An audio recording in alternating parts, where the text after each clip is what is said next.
And I posted this on X after I saw it. He later deleted it when he probably sobered up, that he should have been fired immediately. There shouldn't have even been a discussion.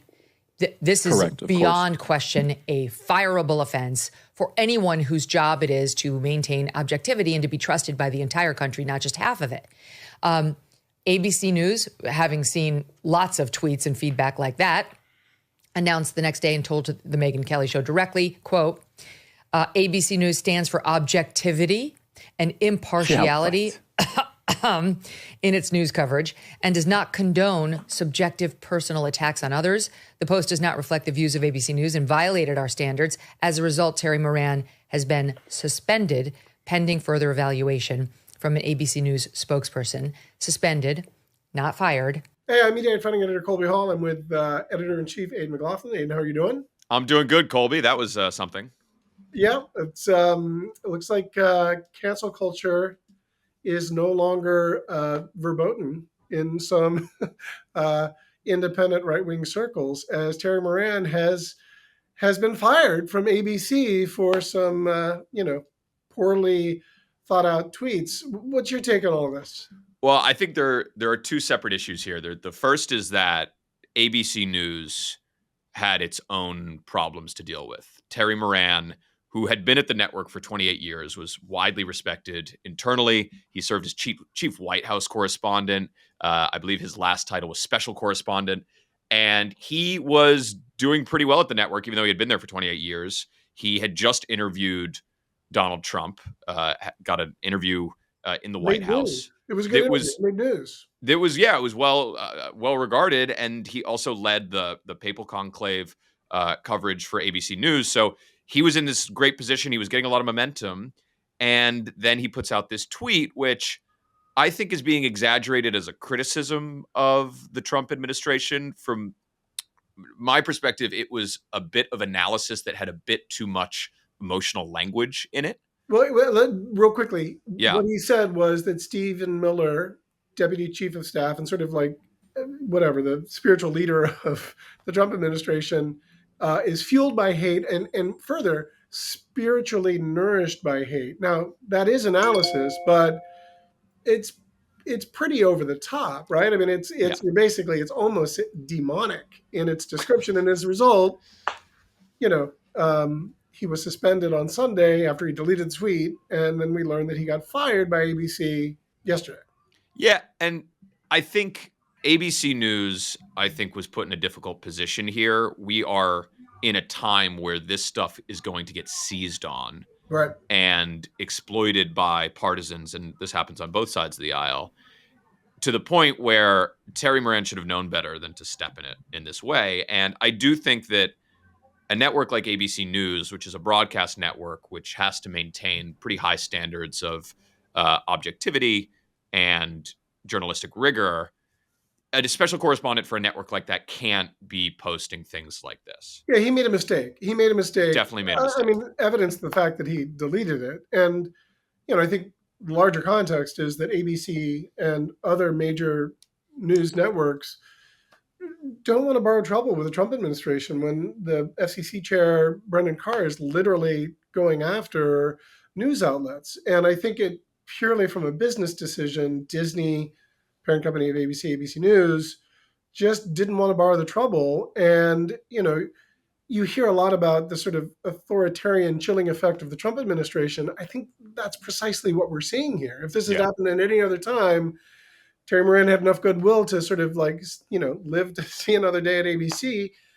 In this climate, no. So he got. I guess his contract wasn't extended, so he wasn't technically fired, but he was effectively fired. It did make it a lot easier. There was reporting in the New York Times that his contract was up on Friday, which I think made it easier for the network to just say, okay, we're just not going to renew your contract, even though he spent 28 years at the network. But as you know, at the end of the day, this is kind of a Bob Iger Disney decision more than an ABC News decision.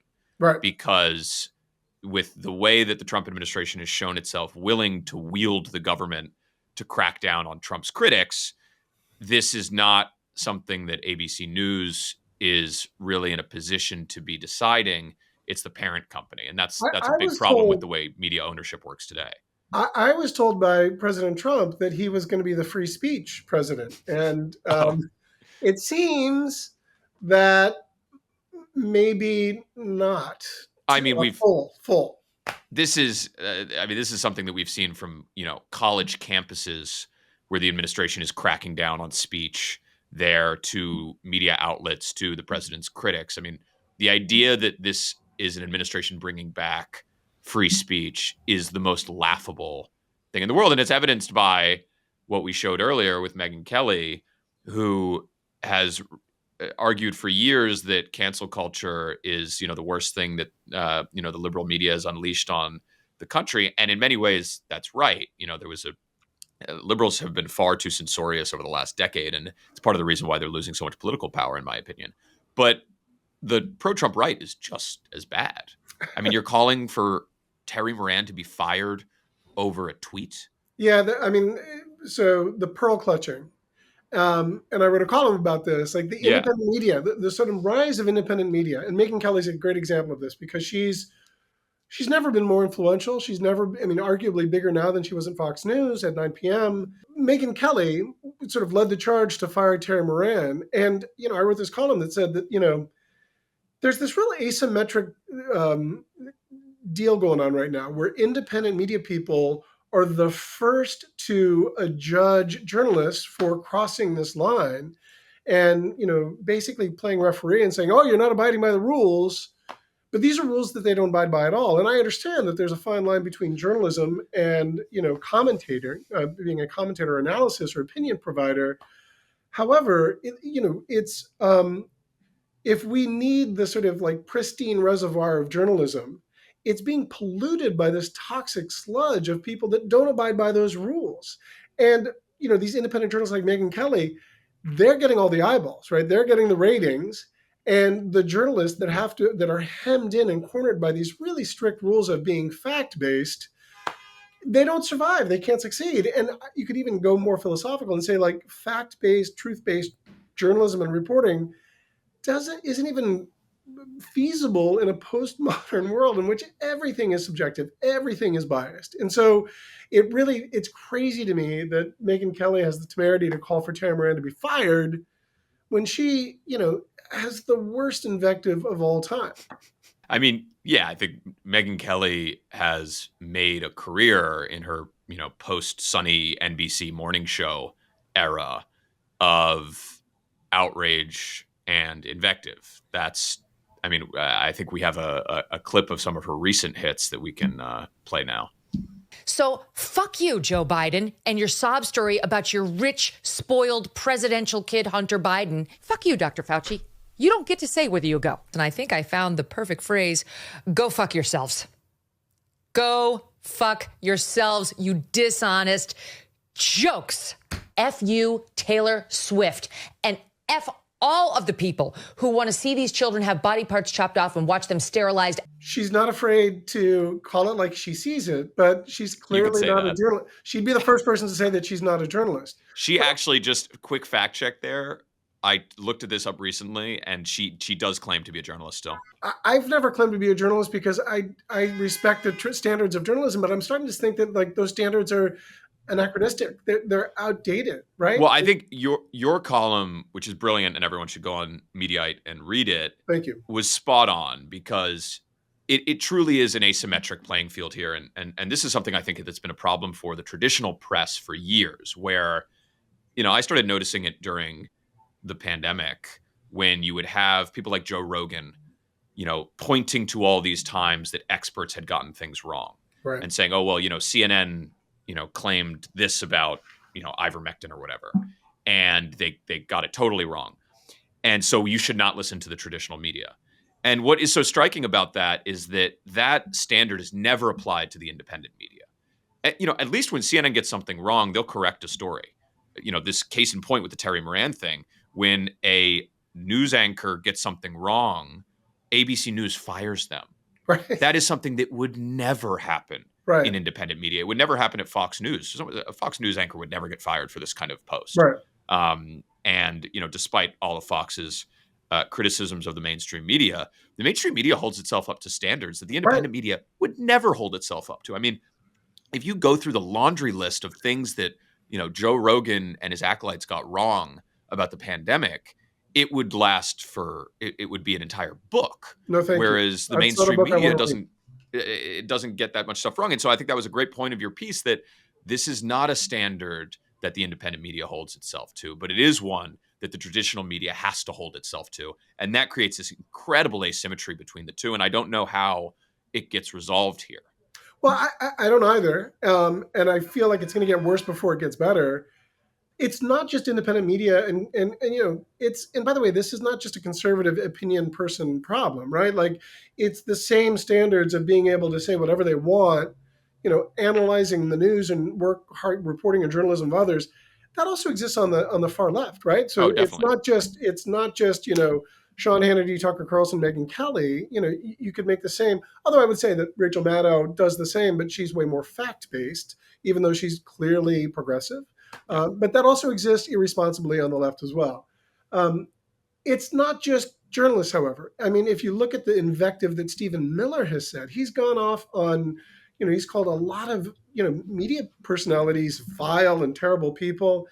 And, the number of baseless allegations and lies from, say, President Trump and many of his surrogates, like, they're not held to close to the same standard that journalists are. And so in this point, like, journalism is a dying breed because they're hemmed in by these impossible to abide by standards.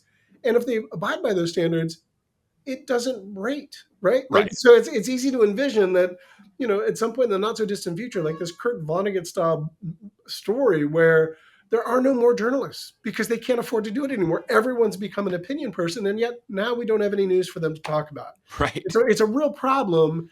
And I'm ready, I think we need to have a national conversation about the fact that, like, journalism as it has been defined by Edward R. Murrow or Walter Cronkite, whoever hero you want to think, it doesn't apply in this sort of social media, digital, super fast 24/7 kind of postmodern world. Like, I don't know if that standard even works anymore. Analysis and opinions work, which is why Megyn Kelly has more juice and power than she didn't get Terry Moran fired, but it's clearly she was on that line. If she had not been so vocal, it's all sort of symptomatic and causal of a larger issue. Yeah, and that's something that Donald Trump as his political movement has done for years, and his administration has excelled at. They've gotten better at it since the first term, but accusing the press of being fake news, of being dishonest, of being hateful, and meanwhile spreading just an absolute fire hose of false information and invective. The press has a hard time responding to that because, as you know, they're hemmed in by a need to maintain a level of objectivity and a level of balance. And I think that those are good principles. I was at the Mirror Awards, which is this awards for journalism on Tuesday night or Monday night, and Bob Costas, the sports broadcaster, gave a speech. He was accepting an award, and he did a long speech about how he thinks that the media is sort of broken in the Trump era. And his argument was that there aren't two sides to much of what Trump is doing.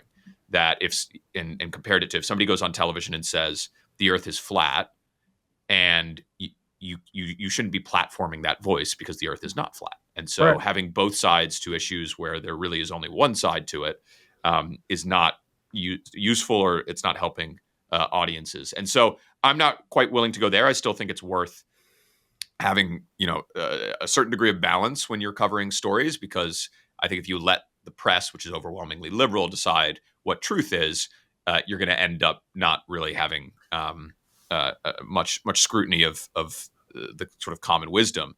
But it's a worthy point. I think great point. And I think Christiane Amanpour has always said the role of a journalist is not to be, sort of both sidesy or unbiased. It's to be truthful, right? Yeah. And sometimes the truth requires, an analysis that sort of says, right, the earth is not flat. And, of course you need to be neutral, but you can't also, the both sides on one side saying this, one side, that's not journalism. That's not helpful either. So, I think we're seeing it in LA right now with these peaceful protests / riots, right? I have a lot of friends in LA who, are like, dude, our lives haven't changed at all. Like, national press would make you think that it's, completely run amok in chaos, when in fact, they're just focusing on these small little skirmishes that are bad. And it's a big issue and deserves coverage, but it's not like LA is burning, as Trump has claimed and it seems to want to convey and take credit for saving. So, yeah, it's a crazy world in which we live out there right now. It is. Yeah. All right. Colby. Good stuff. Nice chatting. See you.